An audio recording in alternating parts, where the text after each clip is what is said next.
અમારી સિદ્ધ પ્રાથમિક શાળા. ચલો બાળકો ભાઈ આપણે આંગણાના પશુ વિશે થોડીક માહિતી લેવી. આપણે ગાય, ભેંસ, ઊંટ, બળદ, બરોબર, એના વિશે આપણે આંગણાના પશુ કહેવાય. તો આ છે બકરી, બરોબર. ચલો ભાઈ બકરી બધાએ જોઈ લીધી બાળકો? હવે હું તમને પ્રશ્ન પૂછું છું, બકરીનો કલર કેવો છે? ચલો ભાઈ આ બકરી બારના પગ કેટલા છે? 1 2 3 અને 4. બકરી બેનના શરીરની અંદર બે વસ્તુ છે, તમે દેખાય છે બધી? આ શું છે?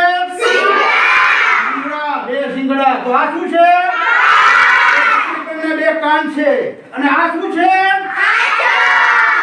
બકરી બેનના બે આંચળ. ચલો ભાઈ જો દરેક ગાય ભેંસનું દૂધ હોય એમ બકરી બેનનું દૂધ છે ને પચવામાં હલકું હોય. નાના બાળકો માટે સારામાં સારું દૂધ એટલે બકરીનું દૂધ. આપણા રાષ્ટ્રપિતા મહાત્મા ગાંધી હતા ને, એ પણ બકરીનું દૂધ પીતા ભાઈ, બરોબર. ચલો ભાઈ બકરી બેન અવાજ કેવી રીતે કરે ખબર છે તમને?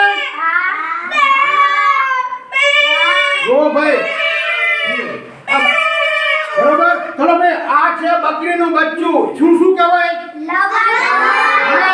બકરીના બચ્ચાને લવારું કહેવાય. જેમ ગાયના બચ્ચાને વાસુડું કહેવાય, ભેંસના બચ્ચાને પાડું કહેવાય, એમ આ છે શાબાશ. જોવો તમે રેડી?